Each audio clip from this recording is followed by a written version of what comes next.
Last class में हम लोगों ने देखा था, तीन प्रकार का कॉन्सेप्ट था जो हमें ये प्रूफ कराना था। पहला कॉन्सेप्ट क्या था? तो पहला कॉन्सेप्ट था photo electric effect. Photo electric effect, तो हम लोगों ने ये फोटो इलेक्ट्रिक इफेक्ट देख लिया। फोटो इलेक्ट्रिक इफेक्ट से हमने कंक्लूड किया कि लाइट में क्या है? क्वांटम है, क्वांटम थ्योरी यानी पैकेट ऑफ एनर्जी है, और वो पार्टिकल नेचर की ओर ज्यादा था। सेकंड कॉन्सेप्ट आया ब्लैक बॉडी रेडिएशन का, और इस ब्लैक बॉडी रेडिएशन से भी हमें पता चला कि ये वेव थ्योरी को भी फॉलो कर रहा है और पार्टिकल थ्योरी को भी फॉलो कर रहा है। और जो तीसरा कॉन्सेप्ट है that is atomic spectrum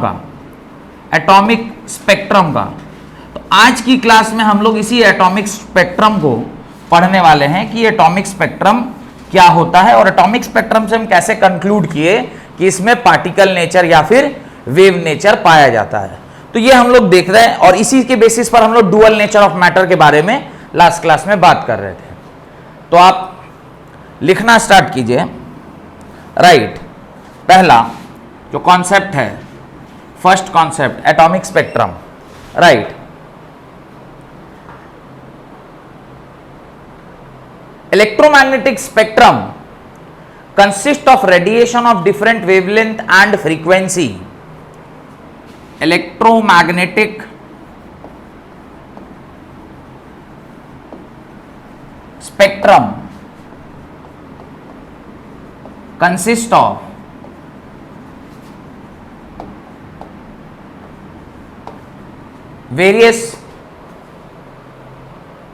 consist of radiation of different wavelengths and consist of radiations of different wavelength and frequency. Different wavelength and frequency. These can be separated. These frequencies can be separated and then analyzed. These frequencies can be separated. These frequencies can be separated and analyzed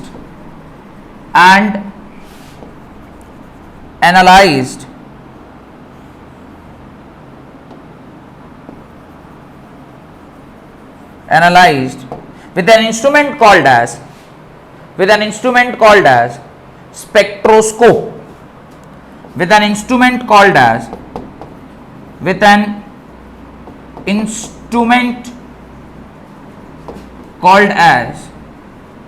spectroscope.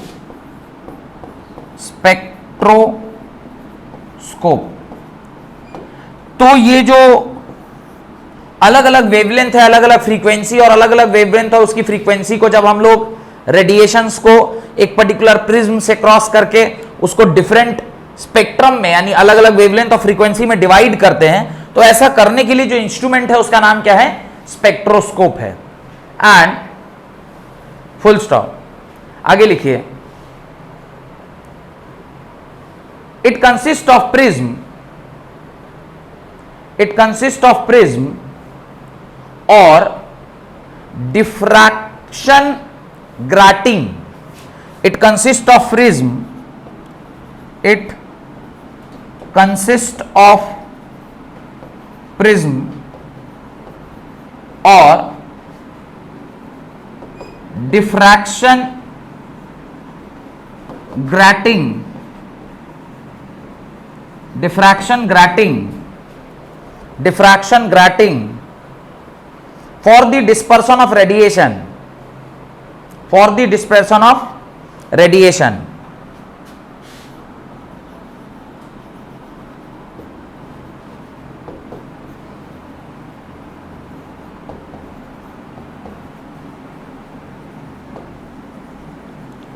और ये जो dispersion of radiation है ये कोई बड़ी बात नहीं है, ये तो आप जानते ही हैं।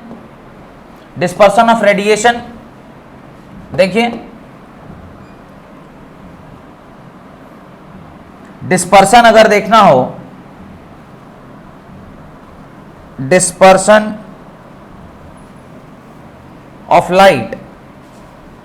तो ये ऑलरेडी हम लोग पढ़े हुए हैं ना, डिस्पर्सन क्या होता है, पढ़े हैं कि नहीं पढ़े हैं? ये हम ऑलरेडी पढ़े हुए हैं। डिस्पर्सन ऑफ लाइट क्या है? What is dispersion of light?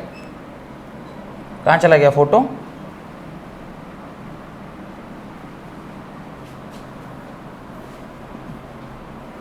कहां गया डिस्पर्सन ऑफ लाइट? इसको कॉपी करना है ना, सेव इमेज एज, सेव कर लो, फिर जाओ पोर्ट फाइल,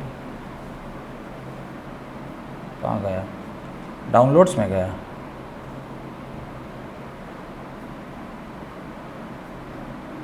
किधर गया?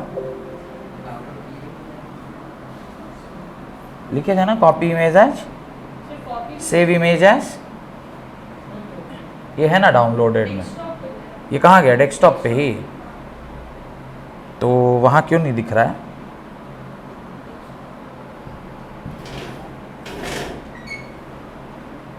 यहाँ पे दिख क्यों नहीं रहा?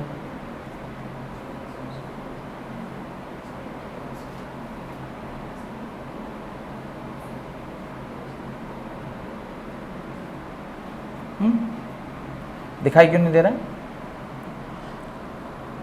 कैसे आएगा रे? ऐसे दिख रहा है। किसको?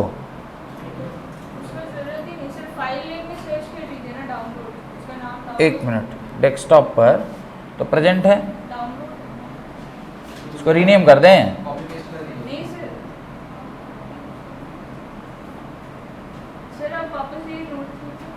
नोट में गए, फिर वहाँ पे इंपोर्ट पे गए, हाँ गए, फाइल में और डेस्कटॉप पे डाउनलोड, फाइल नेम डाउनलोड मारे हैं।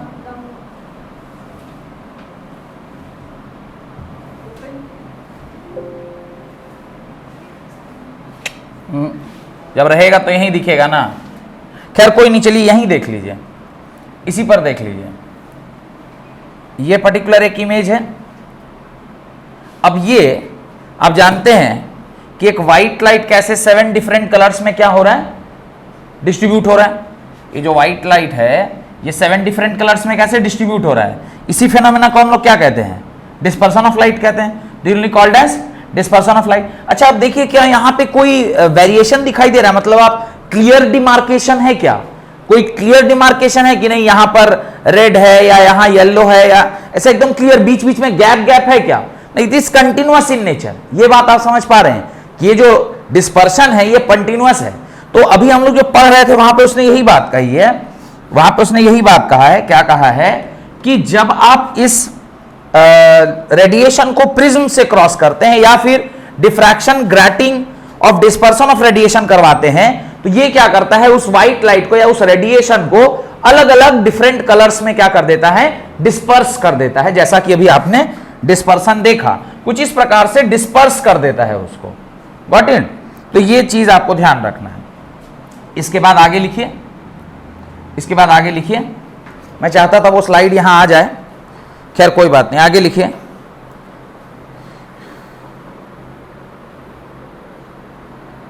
And it is also provided with a telescope, and it is also provided with a telescope, and it is also provided with a telescope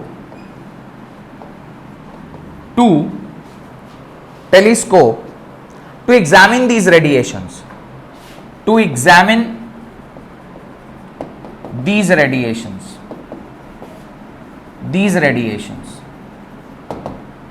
और लास्ट पॉइंट है, if this telescope is replaced by, last point है, if this telescope is replaced by photographic film, photographic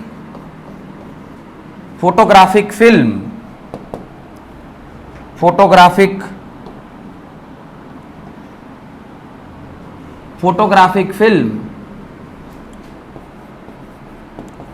then it is called as, then the instrument is known as spectrograph. Then the instrument is called as spectrograph.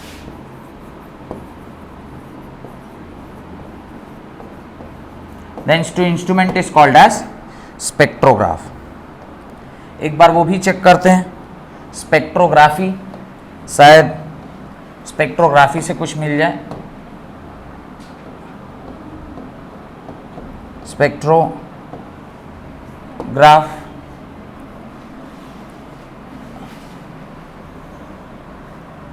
है तो spectrograph यही कि ऐसे white light गई है और वो prism से डिस्पर्शन होके अलग अलग कलर का रेडिएशन दे रही है।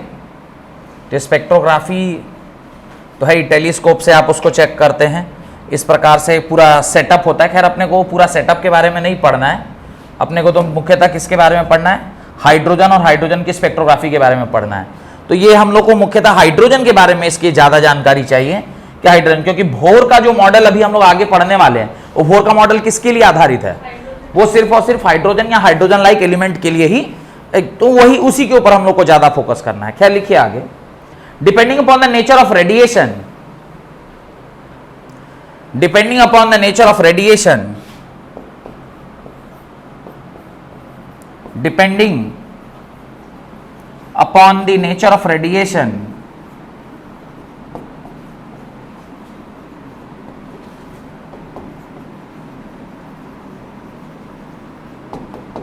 emitted or absorbed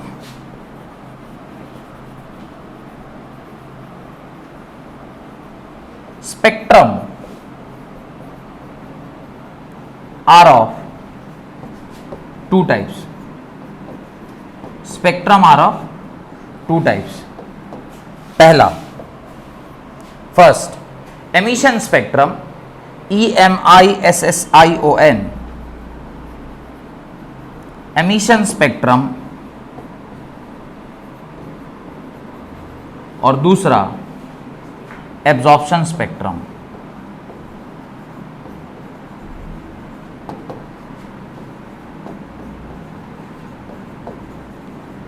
इसको समझते हैं, ये दो प्रकार का होता है, एक होता है एमिशन स्पेक्ट्रम और एक होता है एब्जॉर्प्शन स्पेक्ट्रम। ये क्लियर है? अब समझते हैं, उसके बाद एक करके देखेंगे। ध्यान से देखिए क्या हो रहा है।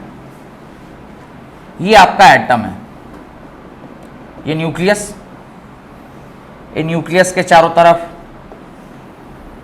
शेल्स, इन शेल्स पर कौन रह रहा है, इन शेल्स पर कौन रह रहा है, इलेक्ट्रॉन रह रहा है।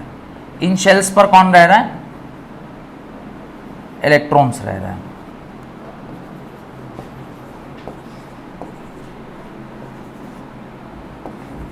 इन शेल्स पर इलेक्ट्रॉन है। अब ध्यान से देखिए, कोई एक रेडिएशन आकर इस इलेक्ट्रॉन से टकराया, कोई एक रेडिएशन आके इस इलेक्ट्रॉन से टकराया, जो रेडिएशन आके टकराया होगा वो is equal to H mu होगा, जो ऑलरेडी हम इस बारे में पढ़ चुके हैं। और ये रेडिएशन ग्रेटर देन होना चाहिए वर्क फंक्शन के, which is equal to what, H mu not के, तभी ना ये H mu greater than H mu not होगा, या mu is greater than mu not होगा, और आपको फोटो इलेक्ट्रिक इफेक्ट देखने को मिलेगा, या ये बाहर निकलेगा। अब जब कभी भी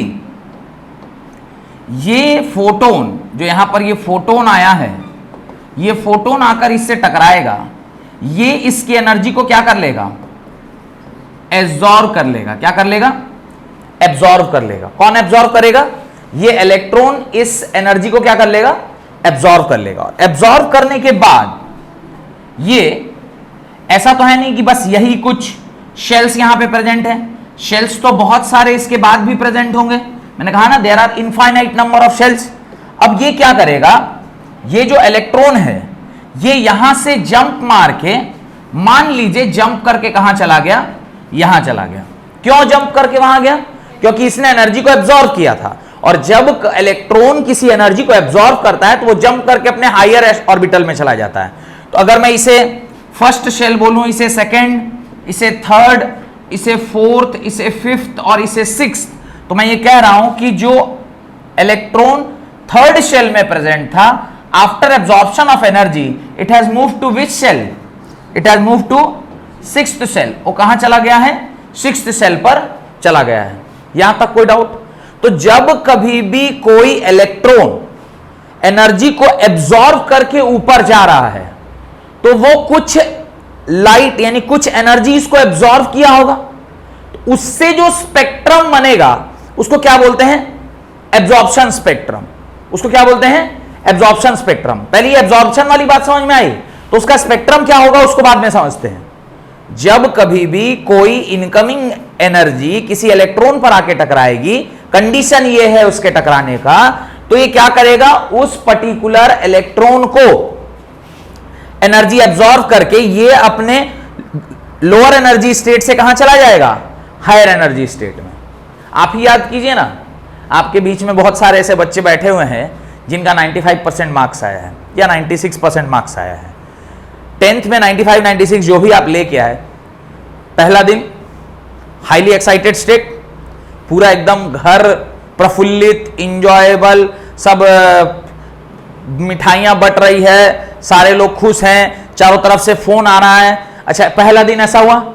दूसरा दिन वो रिश्तेदार जो थोड़े डिस्टेंट रिश्तेदार थे जिनको कल पता चला, फिर उनका फोन वोन आना स्टार्ट हुआ, अगल बगल वाले थोड़ा एक दो लोग पहुंच गए, और 2-3 दिन 4 दिन तक आपका ये माहौल घर का ठीक ठाक था। इसका वाइस वर्सा भी होता है कई बार कि मान लीजिए कि रिजल्ट आपका 80 से भी कम आ गया है, 70 आ गया, तो फिर घर का माहौल उसी हिसाब से 3-4 दिन बिगड़ा हुआ भी रहता है। कि कई बार जैसे अब ये अश्मित को ही ले लिए, तो ये थप्पड़ भी खा लिया होगा, या नहीं, मैंने एक एग्जाम्पल दे रहे, तुम दिल पे मत लो बात को, तो कहीं किसी किसी के घर का माहौल 3-4 दिन के लिए खराब भी हो जाता है। क्या हर्षिता सही बोल रहे हैं ना? और किसी किसी के घर का माहौल बहुत अच्छा हो जाता है। लेकिन ये जो माहौल अच्छा हुआ है, या आपकी जो एनर्जी अभी बढ़ी हुई है, कब एनर्जी बढ़ी? जब रिजल्ट आया तो आप अपने ग्राउंड स्टेट में थे, आपको पता चला मेरा 96% है, आपकी एनर्जी एक्साइट होकर आप कहां चले गए? हायर स्टेट में चले गए, आप अपने ऊपर स्टेट में चले गए।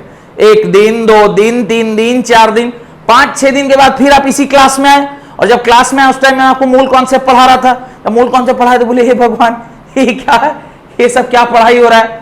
मूल concept is a goal concept, if not understood, if understood it is a Anmol concept. बोले सर ये सब क्या करवा रहे हैं आप? टेंशन में आ गए आप, और आप कह रहे हैं साला फिर तो उसी के साथ बैठ रहे हैं, बगल में वही 80, 85, 90 सब आपस में बैठ गए। आप बहुत अच्छा नंबर लाए थे, कितना दिन के लिए? 4 दिन, 5 दिन, फिर आप अपने ओरिजिनल स्टेट में आइएगा नहीं आइएगा? फिर इसी क्लास में आ गए ना भाई, ठीक है, 1-2 दिन के लिए सब लोग आपको कॉन्ग्रेचुलेशन, मिठाई, चॉकलेट, फिर वापस आप उसी अपने ग्राउंड स्टेट में आ गए। तो ये जो एक्साइट होकर ऊपर गया, ये क्या कितने देर तक ऊपर रहेगा? आजीवन ऊपर रहेगा? आजीवन तो ऊपर नहीं रह सकता। एक्साइटेड स्टेट में आदमी बहुत कम समय के लिए रहता है। किसी भी चीज में अगर आप एक्साइटेड स्टेट में झूला ही झूल रहे हैं, कितना देर झूला झूलिएगा? जितना देर झूला झूलने का मन है उतना देर झूला झूलिएगा। बहुत ज्यादा झूलिएगा तो चक्कर आ जाएगा, फिर तो आप ग्राउंड स्टेट में आइएगा ना, फिर अपना नॉर्मल होइएगा ना। तो जैसे हम लोगों के साथ होता है, वैसे ही ये इलेक्ट्रॉन भी उसी तरीके से बिहेव करता है, और ये एनर्जी लेकर कहां जाता है? ऊपर की ओर जाता है। तो जब वो एनर्जी लेकर ऊपर की ओर जा रहा है तो वो एब्जॉर्प्शन है। अब बहुत देर तक तो वो ऊपर रह नहीं सकता, बहुत देर तक तो वो ऊपर नहीं रह सकता, और जब बहुत देर तक ऊपर नहीं रहेगा, बहुत देर तक ऊपर नहीं रहेगा, तो फिर वो कभी ना कभी क्या करेगा? नीचे आएगा। और जब वो वापस नीचे आएगा, यहां से एक्साइट करके इधर गया है, जब वो बहुत देर तक ऊपर नहीं रह सकता तो फिर थोड़ी देर बाद नीचे आएगा, और जब नीचे आएगा तो फिर अपने ग्राउंड स्टेट में आएगा जहां से गया था। जिस स्टेट से गया था उसी स्टेट में वापस आ जाएगा। जब ये वापस आ रहा होगा तो ये कुछ रेडिएशंस को क्या करेगा? एमिट करेगा। भाई जितनी एनर्जी इसने एब्जॉर्ब की होगी, जब वो रिटर्न आ रहा होगा तो उतनी एनर्जी को क्या कर देगा? रिलीज करेगा। तो जब रिलीज कर रहा होगा, इसको क्या कहते हैं? इसको एमिशन कहते हैं। और इससे जो स्पेक्ट्रम तैयार होगा उसको क्या बोलेंगे? Emission spectrum. यहां तक कोई डाउट? क्या कह रहे हैं कि कोई फोटोन जब किसी इलेक्ट्रॉन में टकराता है और उसका कंडीशन अभी थोड़ी देर पहले बोर्ड पर लिखा हुआ था, तब ये वो एनर्जी लेकर क्या करेगा, हायर ऑक्सीडेशन स्टेट बोला, हायर ऑर्बिटल में, हायर ऑर्बिट में चला जाएगा। लेकिन बहुत देर तक आप वहां पर नहीं रह सकते क्योंकि हाईली अनस्टेबल स्टेट होता है। तो वहां से फिर आप अपने रिटर्न ओरिजिनल घर को आइएगा, और जब आप रिटर्न आ रहे होंगे तो आप कुछ एनर्जी, जितना एनर्जी आप एब्जॉर्ब किए होंगे उतना एनर्जी को आप क्या कीजिएगा, रेडिएट कीजिएगा। इससे क्या निकलता है, एमिशन निकलता है। और इससे जो स्पेक्ट्रम बनेगा, इसकी रेडिएशन से, जब आप वो स्पेक्ट्रोमेट्री वाला जो कॉन्सेप्ट पढ़ा है कि एक प्रिज्म से इस लाइट को, ये रेडिएशंस को क्रॉस कराइएगा, फिर टेलीस्कोप में देखिएगा, डिस्पर्सन होगा, तो आपको वहां पर क्या दिखाई देगा, एक स्पेक्ट्रम दिखाई देगा। अभी मैं दिखाता हूं स्पेक्ट्रम कैसा होता है, हाइड्रोजन के लिए स्पेक्ट्रम दिखाएंगे, तो उसको क्या कहते हैं, एमिशन स्पेक्ट्रम। एब्जॉर्प्शन स्पेक्ट्रम, जब आप एब्जॉर्ब किए होंगे, तो ये जो टोटल एनर्जी है ना, फोटोन की जो टोटल एनर्जी है, इसको बोलते हैं एनर्जी ऑफ फोटोन। ये एनर्जी ऑफ फोटोन में से कुछ कुछ रेडिएशन आप क्या किए होंगे, एब्जॉर्ब कर लिए होंगे। तो जो आपका टोटल स्पेक्ट्रम रहा होगा, उसमें कहीं कहीं पे क्या दिखाई देगा, आपको ब्लैक कलर का लाइन दिखाई देगा। क्यों ब्लैक कलर का लाइन दिखाई देगा, क्योंकि वहां वहां का एनर्जी आप क्या कर लिए, एब्जॉर्ब कर लिए। तो अगले ही देखिए, ये आपका स्पेक्ट्रम है, पूरा इंटायर स्पेक्ट्रम कहां से कहां तक, 400 से लेके, यानी 380 से लेके 750 तक, ये आपका ओरिजिनल स्पेक्ट्रम था। अब इस स्पेक्ट्रम में से कहीं कहीं का स्पेक्ट्रम आपका क्या हो गया है, एब्जॉर्ब हो गया है। देखिए, यहां का कुछ एनर्जी एब्जॉर्ब है, यहां का एनर्जी एब्जॉर्ब है, यहां जहां जहां का एनर्जी एब्जॉर्ब है, तो उससे जो स्पेक्ट्रम बना है वो क्या है, एब्जॉर्प्शन स्पेक्ट्रम। दिखाई दे रहा है हाइड्रोजन का एब्जॉर्प्शन स्पेक्ट्रम। क्यों एब्जॉर्ब हो गया, यहां की एनर्जी क्या हो गई, इलेक्ट्रॉन ले लिया, तो उसने एनर्जी को क्या कर लिया, एब्जॉर्ब कर लिया, तो वहां पे एनर्जी आपको खाली है, काला दिख रहा है, दिखाई दे रहा है काला। अब जब ये रिटर्न आ रहा होगा, कहां से, हायर ऑर्बिटल से, जब अपने ग्राउंड स्टेट को आ रहा होगा, जहां जहां से इसने एनर्जी एब्जॉर्ब किया होगा, वहीं वहीं पर क्या ये रिलीज कर रहा है, एनर्जी रिलीज कर रहा है ना। इससे जो स्पेक्ट्रम बना उसको क्या बोलते हैं, एमिशन स्पेक्ट्रम। समझ में आ रहा है। और जब आप emission spectrum plus absorption spectrum कर दीजिएगा तो क्या बन जाएगा, कंटिन्यूअस। देखिए, इस जगह पर इसको पुट कर दिए, इस जगह को इसको, इस जगह पर इसको, इस जगह का इसको, सारे को अगर ऐड कर दिएगा तो फाइनल क्या बन जाएगा। इसका मतलब यहां से मुझे क्या पता चला कि जब फोटोन आकर किसी भी पर्टिकुलर इलेक्ट्रॉन से स्ट्राइक कर रहा है, तो उसको तो सारा एनर्जी एब्जॉर्ब कर लेना चाहिए था, लेकिन ये सारा एनर्जी एब्जॉर्ब किया है नहीं, कहीं कहीं का एनर्जी एब्जॉर्ब किया है, और कहीं कहीं का एनर्जी स्टॉप किया, तो ये कंटिन्यूअस हुआ कि डिस्क्रीट हुआ, और डिस्क्रीट नेचर कहां देखा जाता है, पार्टिकल में। तो डिस्क्रीट नेचर पार्टिकल में, वेराज वेव नेचर कंटिन्यूअस होता है। लास्ट क्लास में भी हमने बताया था आपको। यहां से भी क्या पता चल रहा है कि ये जो नेचर है वो कैसा है, पार्टिकल नेचर का। लेकिन इन दोनों को जोड़ दीजिएगा तो क्या मिल जाएगा, कंटिन्यूअस मिल जाएगा, जिससे कहीं ना कहीं इसमें वेव नेचर की भी कुछ तो झलक है। तो ये समझ में आ गया। तो एमिशन स्पेक्ट्रम का आप डेफिनेशन लिखिए। एमिशन स्पेक्ट्रम का आप डेफिनेशन लिखिए।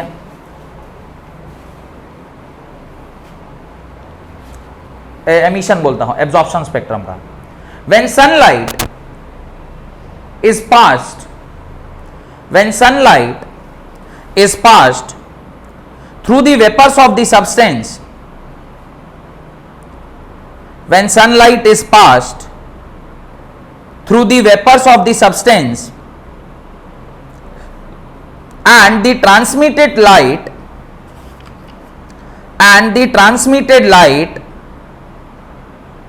is then allowed to strike a prism,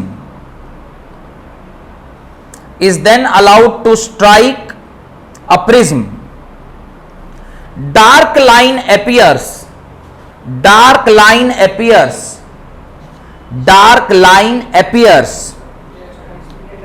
strikes a prism. Straight transmitted light is then allowed to strike a prism. When sunlight is passed through the vapor of the substance, the transmitted light is then allowed to strike a prism, dark lines appear in the continuous spectrum, dark line appears in the continuous spectrum continuous spectrum. These dark lines indicate that these dark lines indicate that these dark lines indicate that radiation corresponding to them were absorbed. Radiation corresponding to them were absorbed by the substance from the white light. By the substance from this white light. By the substance from the white light. This spectrum is called absorption spectrum. This spectrum is called absorption spectrum. तो ये वाला तो diagram बनाना आपके लिए संभव नहीं है कि आप ऐसा डायग्राम बना पाइएगा, तो एक काम कीजिएगा, मैं ये पीडीएफ आपको भेज दूंगा, उसमें इस वाले पेज का प्रिंट लेकर आप अपनी कॉपी में चिपका लीजिएगा। ये आपके कॉपी में दिख रहना चाहिए ताकि आपको पता लगे कि कौन सा एब्जॉर्प्शन स्पेक्ट्रम, कलर एक प्रिंट निकाल लीजिएगा और अपनी कॉपी पर चिपका लीजिएगा इसको, ठीक है। Then right emission spectrum. तो एब्जॉर्प्शन स्पेक्ट्रम कैसे पता चला? जब आप उसको प्रिज्म से क्रॉस किया और कहीं कहीं पर क्या दिखाई दिया? डार्क लाइट दिखाई दिया। और डार्क लाइट दिखाई देने का क्या मतलब है? डार्क लाइट दिखाई देने का मतलब है कि वहां की एनर्जीज को आपने या उस फ्रीक्वेंसी की एनर्जी को आपने क्या कर लिया है? एब्जॉर्ब कर लिया, तभी ना वहां काला लाइन दिख रहा है। आगे लिखिए एमिशन स्पेक्ट्रम। ये फोटो जरूर अपने कॉपी में प्रिंट करके लगवा लीजिएगा, कलर प्रिंट करके, जहां पर आपने एब्जॉर्प्शन ये बनाना तो संभव नहीं है, तो इसको आप अपनी कॉपी में प्रिंट करके लिखा लीजिए। नेक्स्ट लिखिए एमिशन स्पेक्ट्रम। नेक्स्ट लिखिए emission spectrum. When the radiation emitted from the source, when the emission radiated from the source are passed through a prism, when the radiation emitted from the source, when the radiation emitted from the source, when the radiation emitted from the source are passed through the prism and then received on a photographic plate from the source are passed through a prism, then received on the photographic plate,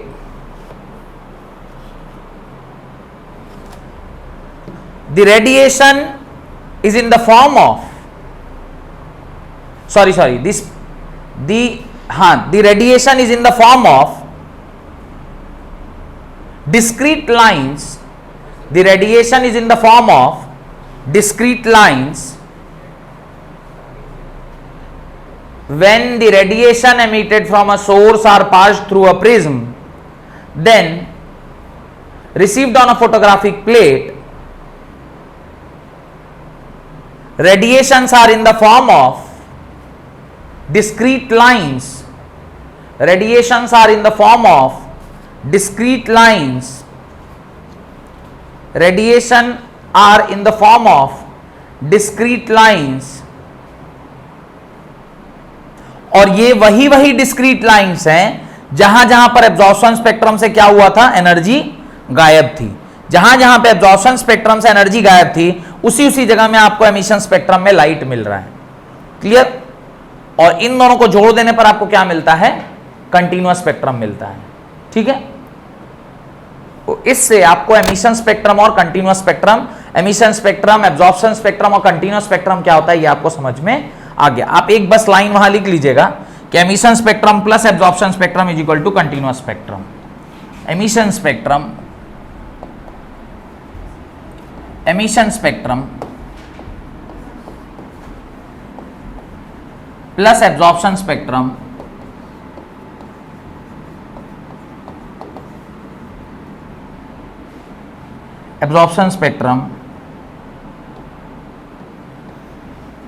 is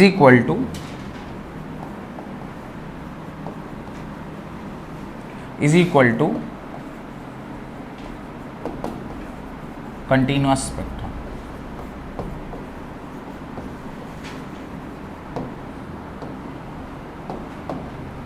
तो ये आपका जो आप already यहां से देख सकते हैं कि इन दोनों को जब आप ऐड कीजिएगा तो किसके बराबर मिलेगा? इसके बराबर मिलेगा। तो ये आप यहां से देख सकते हैं। ठीक है, बढ़े आगे। बढ़ जाएं। अब ये स्पेक्ट्रम से हमें और एक चीज प्रूफ हो गया कि जो लाइट एब्जॉर्ब हो रहा था वो भी कैसा हो रहा था, डिस्क्रीट नेचर का एब्जॉर्ब हो रहा था। और डिस्क्रीट नेचर मतलब कहीं ना कहीं उसमें क्या है, पार्टिकल नेचर है। तो तीनों एक्सपेरिमेंट से हमने क्या कंक्लूड किया कि इसमें पार्टिकल नेचर भी होता है और इसमें, और यहां पर प्लैंक की क्वांटम थ्योरी 100% क्या हो गई, वैलिडेट हो गई। कोई दिक्कत, कोई दिक्कत है तो पूछिए। नहीं, हेडिंग डालिए line spectrum of hydrogen, heading डालिए line spectrum of hydrogen, line spectrum of hydrogen, line spectrum of hydrogen. अब देखिए, हक्कल डीबाई एक साइंटिस्ट हुए, क्या नाम था साइंटिस्ट का, हक्कल डीबाई। लिखिए हक्कल डीबाई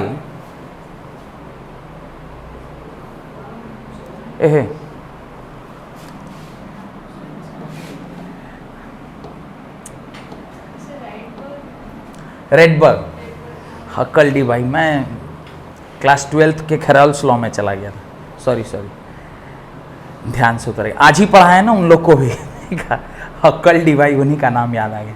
क्या लिखिए, रेडबर्ग RYDBERG, रेडबर्ग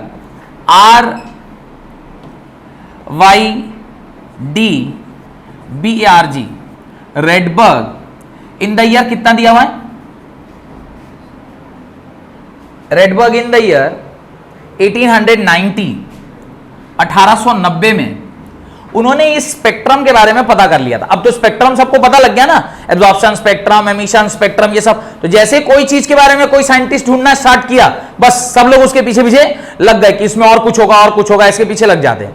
तो इसे रेडबर्ग ने ऐसा एक स्टार्ट वो किया, और सिर्फ उसको एनालिसिस ही नहीं किया, थ्योरेटिकल एक फॉर्मूला भी निकाल दिया। अब कोई चीज का बाकायदा अगर फॉर्मूला निकाल दीजिएगा तो फिर तो वो लोग उसको मानने लग जाएंगे। तो आप लिखिए, Redberg in the year 1890 has given a simple theoretical equation for the calculation of wavelength, for the calculation of wavelength. Redberg in the year 1890 has given a simple theoretical equation for the calculation of wavelength or wave number, or wave number, or wave number of the spectral line, of the spectral line, wave number of the spectral line in different series of hydrogen spectrum, in different series of hydrogen spectrum. This equation is known as Redberg formula or equation. This equation is known as Redberg formula or equation.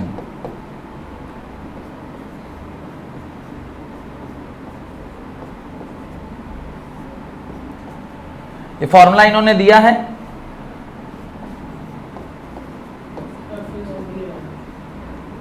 क्या फिर से बोले,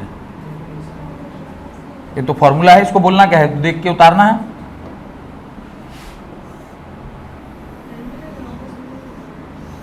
ये Rydberg का formula है, where lambda is wavelength, this is wave number, RH is Redberg constant,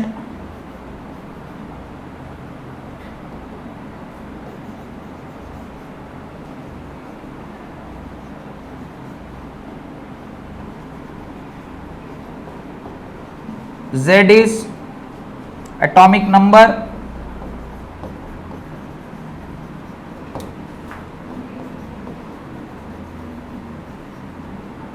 N1 is, N2 is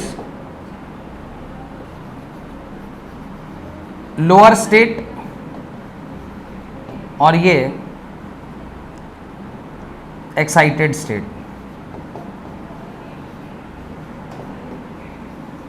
या अपर state. तो ये आप उसके नीचे लिख लीजिए।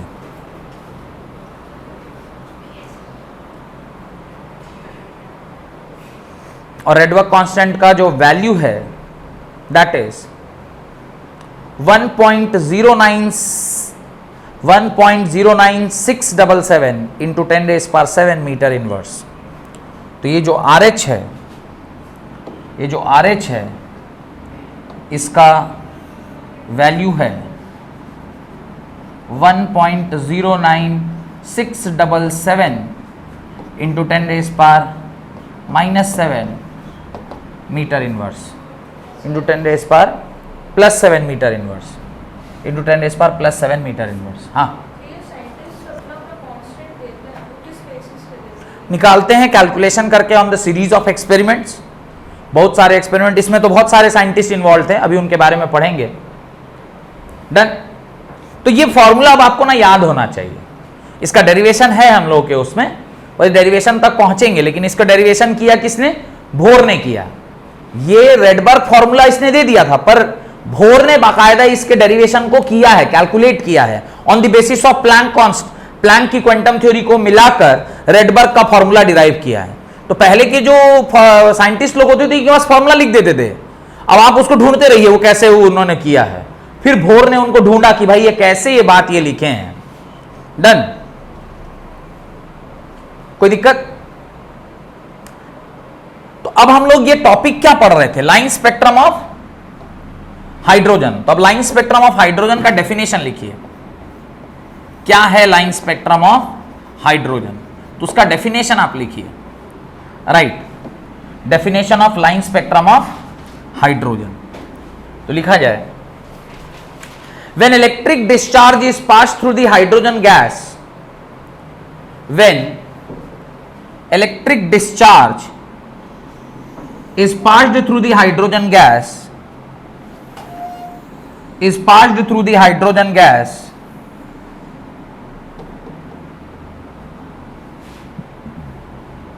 when electric discharge is passed through the hydrogen gas enclosed in a discharge tube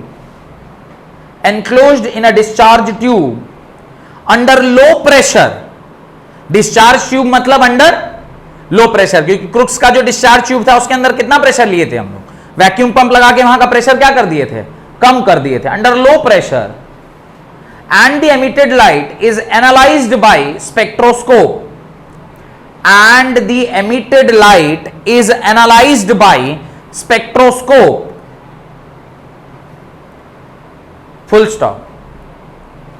The spectrum consists of large number of lines. The spectrum consists of large number of lines which are grouped into different series. The spectrum are grouped into large number of lines which are grouped into large number of lines which are grouped into different series, full stop. These series appear in different region of light.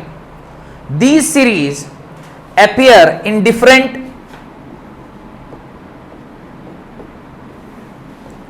region of light. These series appear in different region of light and are named after their discoverers.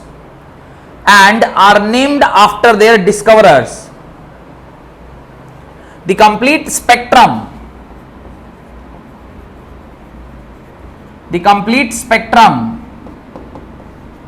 is called hydrogen spectrum.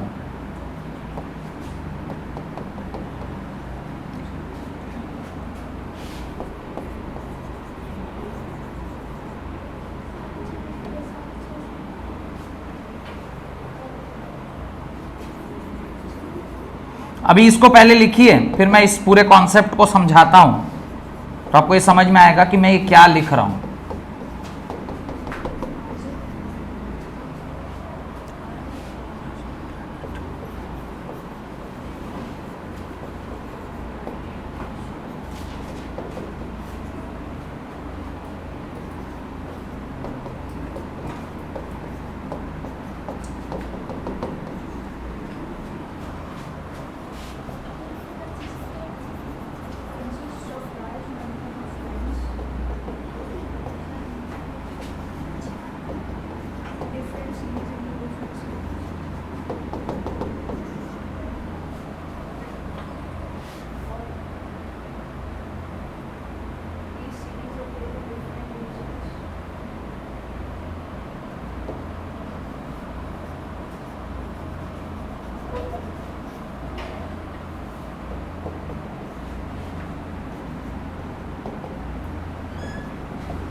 अब देखिए वो ना अभी यही सब बात बोल रहा है, क्या बोला है ध्यान से देखिए। कह रहा है सबसे पहला जो सीरीज डिस्कवर हुआ उसका नाम था लाइमन सीरीज। लाइमन सीरीज का क्या मतलब है, जो आपका इलेक्ट्रॉन है वो अपने फर्स्ट ऑर्बिट में रखा हुआ है। कहां रखा हुआ है? फर्स्ट ऑर्बिट में। अब फर्स्ट ऑर्बिट में जब उसको इलेक्ट्रॉन को लाइट आकर मिलेगी, ये एक्साइट होगा, एक्साइट होके कहां जा सकता है? किसी भी XYZ ऑर्बिटल में जा सकता है। पर रिटर्न आते वक्त जब वो वापस आएगा तो जा तो वो 2 पे भी सकता था, यहां से कूद के 1 के बाद 2 के बाद कहीं भी चला गया, लेकिन रिटर्न आते वक्त वो कहां आना है? उसको 1 पर ही आना है। रिटर्न आते वक्त कहां आएगा? 1 पर ही आएगा। तुम 1 से जंप करके ऊपर गए और ऊपर से आओगे तो ऐसा हो सकता है ना, तुम 7 पे गए तो 7 से 1 आओगे, 6 पे गए तो 6 से 1 आओगे। तो जब आ रहे होगे तो कुछ स्पेक्ट्रम रिलीज करोगे। वो जो स्पेक्ट्रम रिलीज करोगे जब 1 पर आने के लिए, तो जो भी स्पेक्ट्रम रिलीज होगा वो किस रेंज का होगा? अल्ट्रावायलेट रेडिएशन का होगा। ये कैसे पता चला? स्पेक्ट्रोमीटर के मदद से। स्पेक्ट्रोमीटर उसने लिखा है ना कि भाई सारे रेडिएशंस को स्पेक्ट्रोमीटर के मदद से। फिर जब आप थे कहां पे? 1 पे, और वहां से कूद के आप कहां गए? कहीं भी गए, 2 3 4 5 6 7 8 कहीं भी गए, पर रिटर्न आते वक्त आपको लास्ट कहां आना है? 2 पर आना है। जब कभी भी आप जंप करके कहीं भी गए हो लेकिन लास्ट आप आके रुकिएगा कहां पर? 2 पर। तो माने आप 1 से कूद के 7 पर चले गए, अब 7 से आते वक्त आप कहां आए? 2 पर आए। 6 से आते वक्त आप कहां पर आए? 2 पर। n = 2 लाइन पर। उस टाइम जो रेडिएशन निकलेगा वो किस रीजन का निकलता है? विजिबल रीजन का। यानी दुनिया में जो भी चीज कलरफुल है, कोई लाइट मान लीजिए, जैसे हमने याद देखे होंगे हेलोजन का लाइट होता है, वो हेलोजन का लाइट येलो कलर का क्यों है? क्या हुआ होगा? जिस मेटल से वो बना होगा, मान लीजिए tungsten metal, high melting point, tungsten bulb बोलते हैं ना उसको, टंगस्टन है। जैसे ही आपने उसमें करंट पास किया तो क्या होगा? उस इलेक्ट्रॉन को एनर्जी मिली होगी। टंगस्टन के एटम में जो इलेक्ट्रॉन प्रेजेंट हुआ होगा उसको क्या मिली होगी? एनर्जी मिली होगी। वो एनर्जी को लेके एक्साइट हुआ होगा, एक्साइट होकर ऊपर गया होगा, किसी भी XYZ ऑर्बिट में गया होगा। वहां से जब वो रिटर्न आ रहा होगा तो वो कौन से स्टेट में आएगा? n = 2 पर आएगा। और जब वो रेडिएट कर रहा है तो वो कौन से कलर का रेडिएशन रेडिएट कर रहा होगा? येलो कलर का। इसीलिए जितना भी पुराना बल्ब था वो किस कलर का था? येलो कलर का था। वो येलो कलर का इसलिए नहीं था क्योंकि वो येलो ऐसे उसका मन है येलो होने का। जो इलेक्ट्रॉन एक्साइट होके, जब आप करंट दीजिएगा तो वो इलेक्ट्रॉन एक्साइट होगा, एक्साइट होके कहां गया? ऊपर गया, किसी भी हायर ऑर्बिटल स्टेट में। वहां से जब वो नीचे आ रहा है तो नीचे आते वक्त वो कौन से स्टेट में आएगा? n = 2 पर आएगा। और जब वो n = 2 पर पहुंचेगा तो आते वक्त कुछ एनर्जी को क्या करेगा? रिलीज करेगा। वो जो एनर्जी वो रिलीज करेगा उसका जो फ्रीक्वेंसी है वो कितना है? येलो फ्रीक्वेंसी से मैच करता था, इसलिए वो बल्ब किस कलर का दिखाई दे रहा था? येलो कलर का दिखाई दे रहा था। कोई भी चीज दुनिया में जो कलरफुल है उसके साथ यही कार्यक्रम हो रहा है। कोई भी दुनिया में चीज जो कलरफुल है और वो हमें दिखाई दे रही है, वो तभी दिखाई दे रही है जब उसके इलेक्ट्रॉन क्या कर रहे हैं? एनर्जी को, व्हाइट लाइट को एब्जॉर्ब कर रहे हैं, एडॉप्ट करके कहां जा रहे हैं? ऊपर जा रहे हैं। और वहां से जब वो एक्साइट होकर, इन्होंने डी एक्साइट होकर जब वो अपने ग्राउंड स्टेट में आ रहे हैं तो कहां पर आके रुक रहे हैं? 2 पर आके रुक रहे हैं। और जब 2 पर आके रुकेंगे तो जो एनर्जी रिलीज होगी वो हमेशा किस रीजन की रिलीज होती है?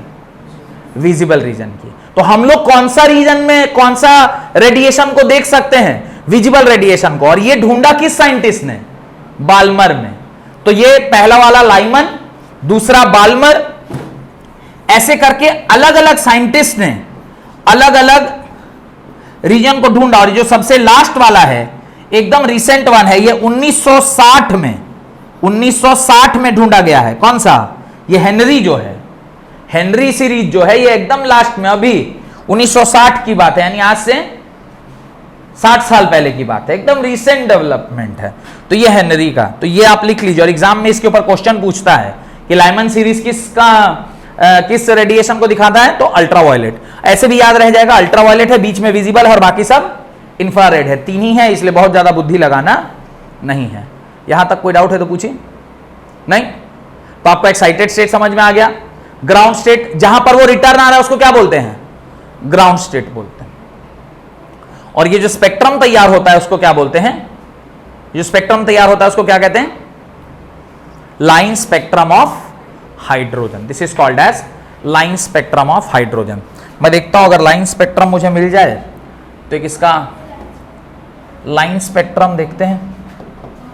लाइन स्पेक्ट्रम ऑफ हाइड्रोजन, ये देखिए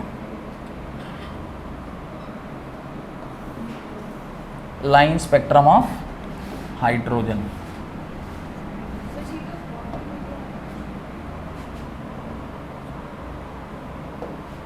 लाइन स्पेक्ट्रम ऑफ हाइड्रोजन देखते हैं। इंपोर्ट, ये क्या हो गया, कैंसिल। देखते हैं इंपोर्ट कर पा रहे हैं कि नहीं। आ गया। अगला पेज ले लें, अगले पेज में लेके फिर उसको डाल ही देते हैं यहाँ पे। Import file,